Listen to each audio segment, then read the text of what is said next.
Jolly LLB movie का एक famous scene है जब जज साहब कहते हैं कि अगर दो इंसानों में लड़ाई हो जाए तो वो एक दूसरे से कहते हैं I will see you in the court.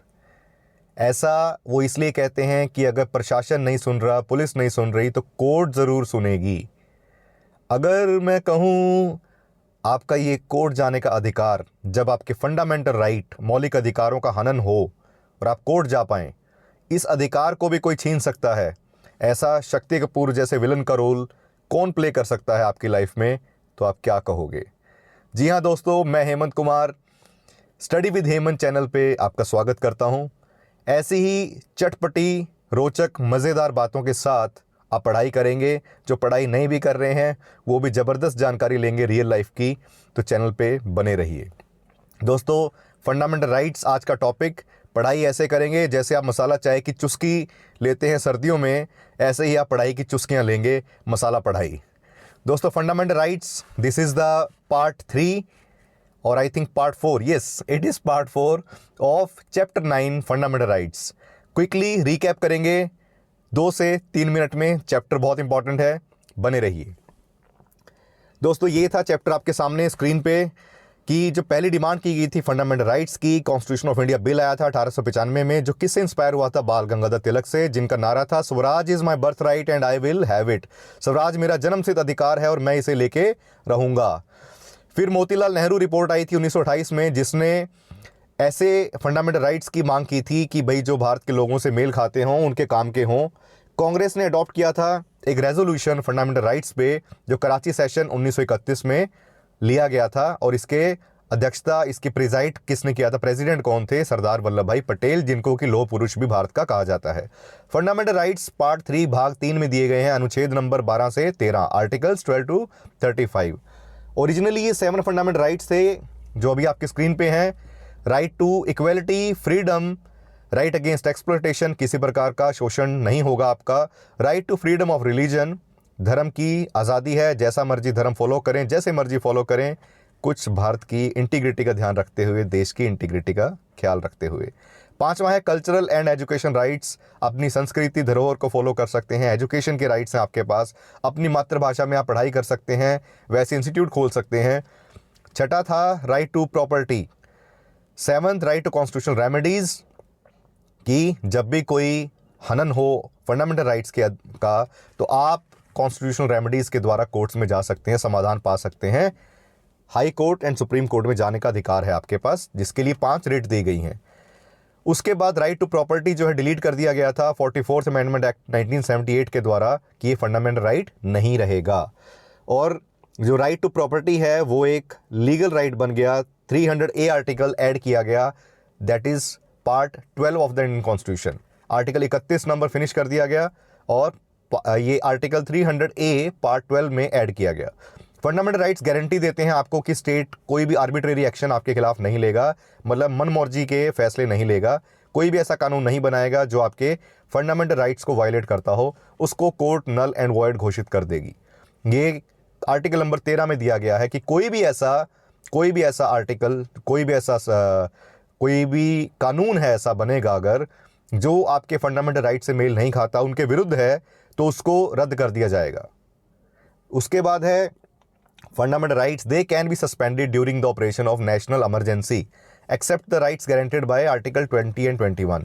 इनको सस्पेंड किया जा सकता है जब भी नेशनल इमरजेंसी हो, और नेशनल इमरजेंसी जब होगी तो आर्टिकल नंबर 20 और 21 फिर भी बने रहेंगे, ये रद्द नहीं होंगे आपके।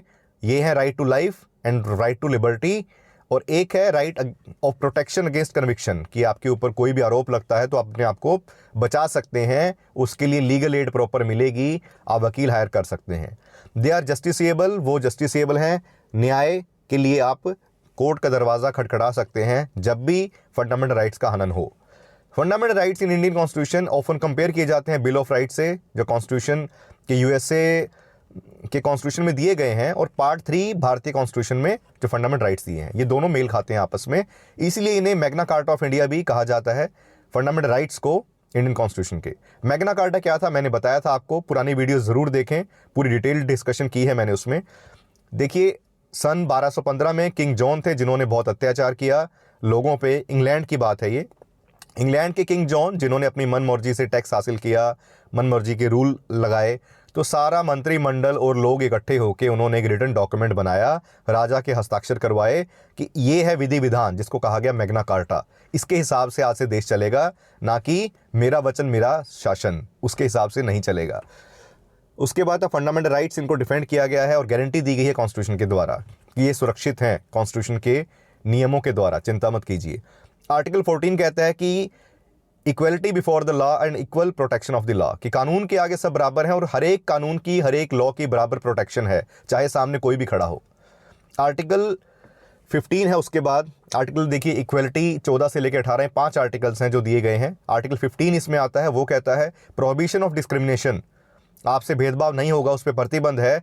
On the grounds of religion, race, caste, sex और प्लेस ऑफ बर्थ, इन सारे आधार पे, चाहे धर्म, जात, आपकी नस्ल क्या है, आपका सेक्स क्या है, मेल फीमेल ट्रांसजेंडर हैं, आप बर्थ कहाँ पे पैदा हुए हैं, चाहे आप बिहार में पैदा हों, चाहे आप बंगाल में पैदा हों, चाहे महाराष्ट्र में पैदा हों, सबके लिए देश के फंडामेंटल राइट्स बराबर हैं, कोई भेदभाव नहीं होगा। आर्टिकल 15 ये सुनिश्चित करता है।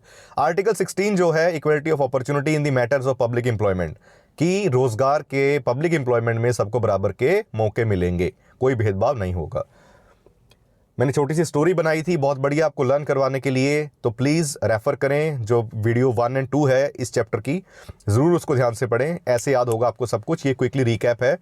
उसके बाद देखिए आर्टिकल 18 था, abolition of titles except military and academic, military और एकेडमिक टाइटल्स जो भी हैं उनको छोड़ के, जैसे कि कर्नल की पोस्ट है, उपाधि दी जाती है, जब PhD करके आपको डॉक्टरेट की उपाधि मिलती है, ये सब अलाउड हैं। उसके अलावा जो भी टाइटल्स हैं, महामहिम, जहाँपना, हुकुम, ये सारे के सारे टाइटल्स खत्म किए गए हैं। Right to freedom is describe from articles 19 से 22, जो फ्रीडम आती है वो 19 से 22 के बीच में आती है। 19 गारंटी करता है 6 प्रकार के राइट। 19(1)(a) ये कहता है freedom of speech and expression, बोलने की अभिव्यक्ति है, सोचने की अभिव्यक्ति, एक्सप्रेस करने की अभिव्यक्ति है आपके पास। 19(1)(b) right to assemble peacefully and without arms, इकट्ठे हो सकते हैं आप बिना शस्त्रों के, आर्म्स के बिना, माहौल ख़राब किए बिना आप संगठन बनाएं, इकट्ठे हों। 19(1)(c) right to form associations, unions और कोऑपरेटिव सोसाइटीज़, आप अपने संगठन बना सकते हैं, यूनियंस बना सकते हैं, कोऑपरेटिव सोसाइटीज़ बना सकते हैं। Article 19(1)(d) right to move freely throughout the territory of India, आप टेरिटरी है जो भारत की, उसमें कहीं पे भी जा सकते हैं, आ सकते हैं, मूव कर सकते हैं। 19(1)(e) right to reside and settle in any part of the territory of India, ई कहता है कि भारत के किसी भी कोने में, हिस्से में आप सेटल हो सकते हैं। And it was added by the 44th amendment act 1978, और ये कब ऐड किया गया था? 44th amendment act 1978। 19(1)(f) जो है right to practise any profession to carry on any occupation, trade and business, कि आप कोई भी काम धंधा, बिजनेस, व्यापार कर सकते हैं भारत में। और 19(2) मैंने इसके साथ एक्सप्लेन किया था, जो यहाँ नहीं दिया है, कि 19(2) ये बताता है कि वो कौन से ग्राउंड्स हैं जिसके आधार पे 19(1) के कुछ प्रतिबंध हैं, कुछ रिस्ट्रिक्शंस हैं, कि 19(1) के जो भी ये 6 सब पार्ट्स हैं, राइट्स हैं, आप एंजॉय करेंगे, बट कुछ रिस्ट्रिक्शंस हैं। वो रिस्ट्रिक्शंस किस आधार पे हैं? वो आधार सारे के सारे 19(2) में दिए गए हैं। आर्टिकल 20 क्या कहता है कि प्रोटेक्शन, ये provides for the protection in respect of conviction for the offences, जो भी आपके ऊपर दोष लग गया कोई किसी क्राइम का, तो उसके लिए आपको सज़ा 2 बार नहीं होगी, ज़्यादा नहीं होगी। अगर 1995 का क्राइम है किया हुआ, 2000 में जाके सन 2002 में जाके पनिशमेंट मिल रही है, तो 1995 के हिसाब से जो पनिशमेंट बनती थी वो मिलेगी, ना कि 2002 के खिलाफ। और अगर इमरजेंसी भी है तो ये 2 राइट्स वायलेट नहीं होते, इसलिए आप उस टाइम भी वकील को हायर कर पाएंगे और अपने आप को प्रोटेक्ट कर पाएंगे। Protection of life and personal liberties described in article 21। लेकिन लाइफ एंड पर्सनल लिबर्टी क्या है कि आप देश में कहीं पे मूव कर सकते हैं, आ सकते हैं, कुछ रिस्ट्रिक्शन जैसे कर्फ्यू है तो टेम्प्रेरी आपको अंदर रहना पड़ेगा लॉ एंड ऑर्डर मेंटेन करने के लिए, अदरवाइज आप वैसा नॉर्मल बिहेव कर सकते हैं जैसा कि आम स्थिति में करते हैं इमरजेंसी के टाइम पे भी। 86 कॉन्स्टिट्यूशनल अमेंडमेंट एक्ट 2002 क्या कहता है कि एलिमेंट्री एजुकेशन फंडामेंटल राइट है, और आर्टिकल 21A ये प्रोवाइड करता है। फंडामेंटल राइट है आपका 21A। और 86 कॉन्स्टिट्यूशनल अमेंडमेंट एक्ट 86वां संशोधन 2002 में ही ऐड किया गया था। 22 नंबर था कि प्रोवाइड करता है protection against the arrest and detention in certain cases, कि आपको अरेस्ट नहीं किया जाएगा, उसके खिलाफ भी प्रोटेक्शन है, मतलब मनमर्जी ढंग से कुछ क्राइम किया है, प्रॉपर उसका उनके पास प्रूफ है तो कर सकते हैं, बट आप अपने आप को प्रोटेक्ट कर सकते हैं। उसके बाद है आगे राइट अगेंस्ट एक्सप्लॉयटेशन, आपका किसी प्रकार का शोषण नहीं होगा, आर्टिकल 23 और 24 ऐसा कहता है। आर्टिकल 23 कहता है कि prohibition of traffic in human beings and force labour, मतलब जो देह व्यापार के लिए लोगों को, लड़कियों को, बच्चों को उठा लिया जाता है और फोर्स लेबर ज़बरदस्ती उनसे फैक्ट्रियों में काम करवाया जाता है, वो नहीं होगा। आर्टिकल 24 वो कहता है prohibition of employment of children in the factories में बच्चों से काम नहीं करवाया जाएगा। उसके बाद है आगे right to freedom of religion is describe, 25 से 28 फ्रीडम की बात करता है, धर्म की आपकी को स्वतंत्रता है। 29-30 कहता है कल्चरल एंड एजुकेशन राइट्स आपके पास माइनॉरिटीज़ के। आर्टिकल 32 कॉन्स्टिट्यूशनल रेमेडीज़ कि कुछ भी इनका हनन हो तो आप कोर्ट जा सकते हैं। आर्टिकल 32 को कहा गया है core soul of the constitution. Supreme court issue कर सकती है writs only for the enforcement of fundamental rights, सिर्फ फंडामेंटल राइट्स को लागू करवाने के लिए। लेकिन हाई कोर्ट का दायरा रिट्स के मामले में थोड़ा ब्रॉड है, काफ़ी ब्रॉड है 226 आर्टिकल के तहत, that they can issue writs not only for enforcement of fundamental rights but also for any other purpose। तो ये था इसके बारे में कि जो हाई कोर्ट्स हैं कि पब्लिक इंटरेस्ट लिटिगेशन, जनहित के लिए कोई भी याचिका दायर करे कि देखिए कितना पोल्यूशन है आसपास, तो ये सब लोगों को हार्म कर रहा है, तो फैक्ट्रीज पोल्यूशन का कुछ बंदोबस्त करें, एक्स्ट्रा पेड़ लगाएं, इस ऐसी कोई याचिका लगा सकता है और वो हाई कोर्ट में जाएगी, सुप्रीम कोर्ट में नहीं। कि लोगों का भाई राइट है अच्छी हवा पानी सांस लेने के लिए, ये राइट टू लाइफ के अंडर ही आता है। उसके बाद है 5 तरह की रिट्स दी गई हैं जो मेंशन की आर्टिकल 32 और 226 में। ये 5 रिट्स क्या थी, ये क्विकली रिवाइज करवा दूं। देखिए इस चैप्टर के लिए रिवीजन मैं डिटेल में बार बार ऐसे ही करवाऊंगा ताकि एक एक वर्ड रट जाए, एक एक वर्ड रिवाइज हो जाए, याद हो जाए। आप रैंडमली भी कभी किसी वीडियो को उठाएंगे तो सब कुछ पता होगा सिर्फ पहले 7 से 8 मिनट में। मैंने 2 से 3 मिनट बोला, फिर भी मैं 7 से 8 मिनट लगा रहा हूँ जानबूझ के कि आप इसको एक एक चीज़ को बारीकी से याद कर पाएँ। जब क्वेश्चन सॉल्व करें तो मेरे आंसर दिए बिना उससे पहले आपको क्वेश्चन के आंसर्स पता हों। आगे चलिए दोस्तों, हैबिस कॉर्पस है to have the body of. और फिर भी दोस्तों एक चीज़ और कहना चाहूँगा, किसी को लगता है कि यस कि सर इतनी लंबी रिकैप मत कीजिए, रिवाइज मत करवाइए, क्विकली बता के आप आगे चलें, तो प्लीज़ आप कमेंट्स में बताएं, बिकॉज मेरा पर्पज़ आपके लिए है। How you are feeling better, you are feeling comfortable, that is my purpose. So वो सॉल्व होना चाहिए। मुझे ऐसा लगा मैं ऐसा कर रहा हूँ, आप फीडबैक दें, आई विल डू अकॉर्डिंगली। आगे चलिए दोस्तों, habeas corpus to have the body. Habeas corpus का ये है अगर ज़बरदस्ती किसी ने आपको उठा लिया है, जैसा मैंने केरला का एग्जांपल दिया था कि इमरजेंसी के टाइम पे 1976 में एक स्टूडेंट को उठा लिया गया था, पुलिस ले गई उठा के, उसको टॉर्चर किया गया और उसकी पुलिस कस्टडी में डेथ हो गई। उसके पिताजी ने, लड़के के पिताजी ने जब ये रिट लगाई कोर्ट में हैबिस कॉर्पस, तो कोर्ट ने पुलिस से पूछा और पाया कि पुलिस कस्टडी में डेथ हुई है, तो पुलिस को उसकी जवाबदेही देनी पड़ी, उनको वो पनिशमेंट मिली अकॉर्डिंगली जो कानून के हिसाब से बनती थी। कि ये ऐसे आर्बिट्रेरी एक्शन के खिलाफ आपको बचाता है हैबिस कॉर्पस। किसी ने भी, ये किसके खिलाफ हो सकती है, public authorities as well as private individuals. जिसने भी किसी आदमी को डिटेन किया है, उठा लिया है, किडनैप कर लिया है, जबरदस्ती कस्टडी में ले लिया है, तो आप ये रिट लगा सकते हैं। आगे है मैंडामस वी कमांड। वी मतलब भारत के लोग कमांड करते हैं। ये कोर्ट इशू करती है पब्लिक ऑफिशियल के खिलाफ, कोई पब्लिक बॉडी, कॉर्पोरेशन या इंफीरियर कोर्ट, ट्राइब्यूनल या गवर्नमेंट, उनसे ये पूछने के लिए कि आपने अपनी ड्यूटी क्यों की या मना क्यों की परफॉर्म करने से। जैसा मैंने एग्जांपल दिया था कि अगर बिजली बोर्ड के एसडीओ से आपकी खिटपिट हो जाए और वो आपके घर की बिजली काट दें, तो आप रिट लगा सकते हैं मैंडामस। कोर्ट एसडीओ से पूछेगी कि भाई किस बेसिस पे आपने पावर का गलत इस्तेमाल किया, क्या अथॉरिटी है आपकी, लोग अथॉरिटी करते हैं, तो आप सिर्फ वहाँ पे कर्मचारी हैं, तो आपने इस पावर का दुरुपयोग क्यों किया, तो उसका जवाब उन्हें देना पड़ेगा और आपको आपके राइट्स दोबारा से मिलेंगे। थर्ड था प्रोहिबिशन टू फॉरबिड, कि एक हायर कोर्ट लोअर कोर्ट को ऑर्डर देती है कि आप अपनी जुरिस्डिक्शन से बाहर जाके काम कर रहे हैं, इस केस को हैंडल कर रहे हैं, तो आप इसको यहीं की यहीं रोक दें क्योंकि आपके दायरे में नहीं आता। जैसे मैंने एग्जांपल दी कि पंजाब हरियाणा हाई कोर्ट के अंदर अगर पंजाब और हरियाणा सतलुज यमुना लिंक को लेके वहाँ पहुँच गए और कोर्ट का फैसला किसी एक पक्ष में जा रहा है, मान लीजिए पंजाब के पक्ष में, हरियाणा सुप्रीम कोर्ट पहुँच गया, तो सुप्रीम कोर्ट ने ऑर्डर दिया हाई कोर्ट को कि भाई ये आपके दायरे से बाहर है, 2 स्टेट का मसला है, तो सुप्रीम कोर्ट हैंडल करेगी, तो वहीं की वहीं उस केस को प्रोहिबिट कर दिया जाएगा, रोक दिया जाएगा। जैसा कि आप समझ लीजिए इलाज से परहेज बेहतर है, तो पी से प्रोहिबिशन, पी से परहेज। वो परहेज क्या है, प्रिवेंशन क्या है क्योर से, कि आगे काम खराब हो उससे पहले ही वो ले लिया जाए, समय भी बचेगा और सही जगह पे केस पहुंचेगा। तो prohibition just like that prevention है, परहेज है, to forbid. I hope I am very much clear.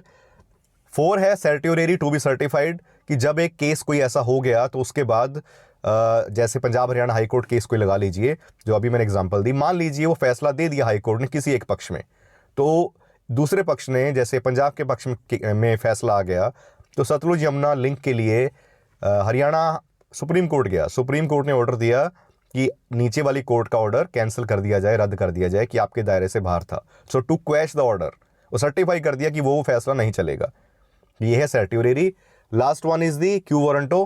Q warranto by what authority और the warrant it is issued by the court to inquire into the legal of the claim of a person to a public office. Quo warranto में by what authority, कि किस authority से कोई seat पे बैठा है, कोई रिटायर्ड पर्सन हो गया, आज उसकी रिटायरमेंट होगी, कल फिर आके वो ऑफिस बैठ गया, तो वो जो नए अधिकारी हैं जिनका सीट पे बैठना बनता है, वो क्यू वारंटो रिट के द्वारा कोर्ट से परमिशन लेंगे, ऑर्डर देगी कोर्ट कि भाई आप रिटायर हो गए, हम घर बैठिए, एंजॉय कीजिए सेकंड इनिंग्स को, छोड़ दीजिए कुर्सी को। तो ये है क्यू वारंटो। 358 आर्टिकल 359, ये मैंने बताया कि प्रोविजन दिए गए हैं आर्टिकल 19 के ड्यूरिंग इमरजेंसीज। 359 सस्पेंड करता है सारी इन्फोर्समेंट को fundamental rights during the emergencies except 20 and 21। 20 और 21 में 44th कॉन्स्टिट्यूशनल अमेंडमेंट एक्ट के द्वारा सुप्रीम कोर्ट ने एक जजमेंट में बताया था कि Bachchan Singh versus state of Punjab में जब 302 धारा के तहत फांसी की सजा दी गई, तो ये सजा देनी वायलेटिव नहीं है। किसकी वायलेटिव नहीं है? आर्टिकल 14, 19 और 21 की। सो दोस्तों, ये थे क्वेश्चंस, ये थे अभी तक की रिवीजन और ये क्वेश्चन जो आपने लास्ट टाइम किए। और आगे हम चलते हैं। ये आपका लास्ट होमवर्क क्वेश्चन था, I think this one.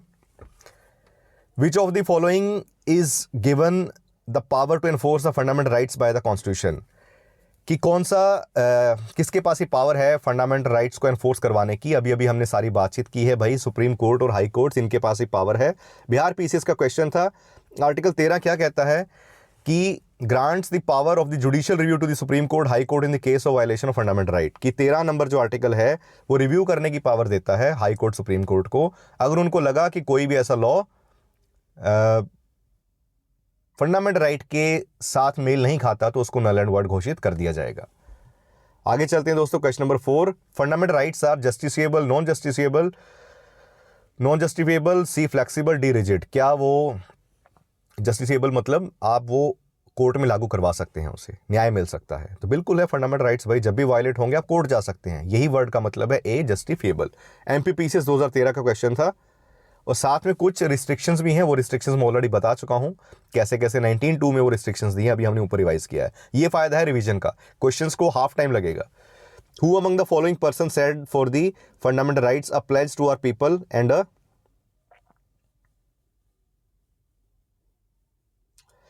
Pact with the civilised world? किसने ये कहा कि जो फंडामेंटल राइट्स हैं वो एक प्लेज है, शपथ है हमारे लोगों के लिए, a pledge to our people and a pact मतलब एक समझौता है बाकी सिविल वर्ल्ड के साथ, सिविलाइज्ड वर्ल्ड मतलब सभ्य जो समाज है उसके साथ हमारा एक समझौता है फंडामेंटल राइट्स के साथ। ये स्टेटमेंट किसने दी? 4 ऑप्शंस आपके सामने, Jawaharlal Nehru, Bhimrao Ambedkar, Rajendra Prasad and S Radhakrishnan. UPPCS 2021 का question. Answer is D, doctor Sarvepalli Radhakrishnan. इनको फिलोसोफर किंग भी कहा जाता है, फिलोसोफर किंग, जी हाँ। जो फंडामेंटल राइट्स हैं are a pledge to our people and a pact with the civilised world. ये ग्रेट जूरिस्ट थे एक पतंजलि शास्त्री, जो फॉर्मर चीफ जस्टिस रहे हैं सुप्रीम कोर्ट के। उन्होंने कहा था whole object of the part 3 of the constitution is to provide protection for the freedom and rights mentioned there against arbitrary invasion of the state. मायने सारा का सारा मकसद है जो भाग 3 का कॉन्स्टिट्यूशन के, उसका ये है कि वो प्रोटेक्शन दे आपकी आज़ादी की और आपके अधिकारों की, जो भी हमारे संविधान में मेंशन्ड है। किसके अगेंस्ट आज़ादी और protection? Arbitrary invasion by a state, मतलब जो राज्य है, सरकार है, वो घुसपैठ ना कर सके अपनी मनमौजी की आपके अधिकारों के अगेंस्ट। उस सरकार के इन्वेजन से, घुसपैठ से आपको प्रोटेक्शन देता है part 3 of the constitution. I hope I am very much clear. आगे चलते हैं, question number 6। The rights are called fundamental rights. इनको फंडामेंटल राइट्स क्यों कहा जाता है भाई? Fundamental, 1 it is written in the constitution, भी संविधान में लिखित है भाई, दे रखा है। 2 इट इज डेमोक्रेटिक, लोकतांत्रिक है ये। 3 इट इज पब्लिक वेलफेयर, ये लोगों के वेलफेयर के लिए है। 4 it is essential for the personality development, ये पर्सनैलिटी डेवलपमेंट के लिए इंपॉर्टेंट है। 5 parliament can't make law against it, parliament इसके खिलाफ लॉ नहीं बना सकती, जैसा हमने पढ़ा था आर्टिकल 13, सुप्रीम कोर्ट रिव्यू कर लेगी, नल एंड वॉइड कर देगी। तो 5 5 तो आपको क्लियर हो गया कि बिल्कुल सही है। 4 वैसे समझिए, फंडामेंटल राइट्स नहीं होंगे तो एक आदमी की पर्सनैलिटी का, शख्सियत का विकास कैसे होगा? वो अपनी बात नहीं खुल के रख सकता, स्पीच नहीं दे सकता, बोल नहीं सकता, घूम फिर नहीं सकता, तो नहीं विकास होगा। 4 और 5 सही हो गए वैसे ही। तो देखिए 4 और 5 एक ही ऑप्शन में, सी में। 1 रह गया कि भारत के संविधान में लिखित है भाई, तो C is the answer. I hope I am very much clear. Question number 7, fundamental rights can't be suspended, can be suspended by order of Prime Minister. C, can be suspended on the will of President, राष्ट्रपति की मर्जी से, प्रधानमंत्री के order से। ये can be suspended during emergency, emergency के time पे सस्पेंड किए जा सकते हैं। बिल्कुल सही है, हमने पढ़ा था, इमरजेंसी के टाइम पे इन्हें सस्पेंड किया जा सकता है। Fundamental rights are natural and non transferable rights. Natural हैं भाई, नॉन ट्रांसफरेबल नहीं है कि यहाँ से वहाँ दे दिए गए या इनको इस फॉर्म में नहीं उस फॉर्म में दे देते हैं, जैसे हैं एग्जैक्ट हैं, ट्रांसफरेबल नहीं है। Fundamental rights can only be suspended during emergency for which provisions has been given under article 358 and 359, कि ये इमरजेंसी के टाइम पे ही सस्पेंड किए जा सकते हैं और इसका प्रावधान आर्टिकल अनुच्छेद नंबर 358, 359 में दिया गया है। Fundamental rights under article 20 and 21 can never be suspended. जो 20 और 21 के अंदर दिए हैं वो कभी भी सस्पेंड नहीं हो सकते। जी हाँ दोस्तों, अब जो इंटरेस्टिंग जो मैंने एक आपको बताई थी स्टार्टिंग में कि अगर कोई ऐसा विलन का रोल प्ले कर सकता है, वो कौन है? शक्ति कपूर जैसा विलन, कि जो कोर्ट में जाने का अधिकार भी आपसे छीन सकता है। वो है 359 आर्टिकल के अंडर राष्ट्रपति। राष्ट्रपति आपके अधिकार छीन सकते हैं क्योंकि ये एक स्पेशल कैटेगरी है। 358 में ऑटोमेटिकली, 358 में इमरजेंसी लगेगी, नेशनल इमरजेंसी। जब बाहर से अटैक हो, पाकिस्तान ने अटैक कर दिया, नेशनल इमरजेंसी लग गई, एक्सटर्नल वॉर होगी, वो उस टाइम पे जो इमरजेंसी लगेगी तो आर्टिकल 19 के सारे राइट्स रद्द हो जाएंगे। लेकिन जब कोई ऐसा ऑर्डर आप राष्ट्रपति को दिखा इंटरनल डिस्टर्बेंस के कारण, फौज ने बगावत कर दी, जैसे पाकिस्तान में होता रहता है, फौज ने हथियार उठा लिए सरकार के खिलाफ, तो ऐसे केस में राष्ट्रपति एक ऑर्डर जारी करेंगे और उस ऑर्डर के साथ आपके फंडामेंटल राइट्स वो रद्द हो जाएंगे कि आप एनफोर्स नहीं करवा सकते, कोर्ट में नहीं जा सकते उस टाइम पे।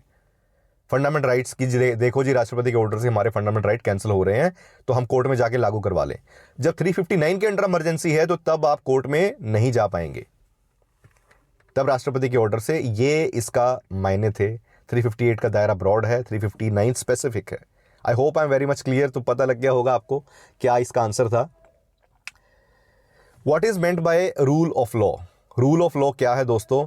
Rule of law A, one act for the all and one judiciary for the all, कि सबके लिए एक एक्ट, एक कानून, और one judiciary for the all, एक जुडिशरी भी सबके लिए वही, मतलब न्यायालय भी सबके लिए वैसा, और एक एक्ट, एक नियम सबके लिए बराबर।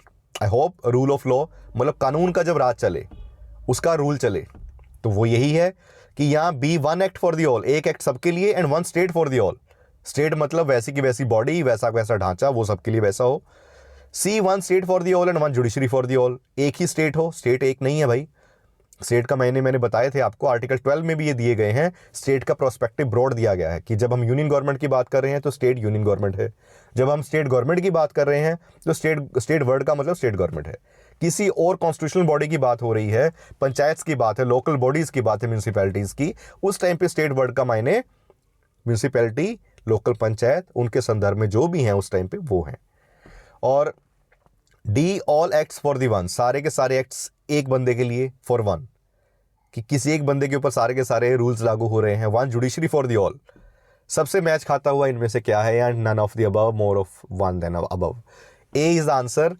ए था one act for the all and one judiciary for the all, एक ही नियम सबके लिए, एक ही न्यायपालिका सबके लिए। Rule of law implies that creation of laws, कानून का बनाना, नियमों का बनाना, देयर एनफोर्समेंट, उनको लागू करवाना, and the relationship among legal rulers, जो संबंध है लीगल रूलर्स में, चाहे वो राष्ट्रपति हैं, प्राइम मिनिस्टर हैं, अलग अलग बॉडीज हैं जो भी, उन सबके बीच में आपस में relation are themselves legally regulated, वो खुद कानून के द्वारा ही नियंत्रित हैं, अपनी मनमौजी के रिलेशंस नहीं हैं, सबके ऊपर कानून है, सबके रिलेशन आपस में कानून के द्वारा हैं।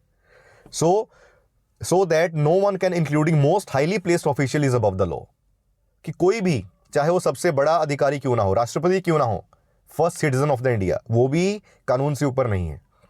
The legal constraint on the rulers means that government is subject to the existing laws as much as citizen are, कि जो लीगल कंस्ट्रेंट बंदिश ये है रूलर्स के ऊपर, मतलब जो राज पाठ करने वाले बंदे हैं, कि जैसे कानून नागरिकों पे लागू है वैसे ही उनके ऊपर लागू होगा।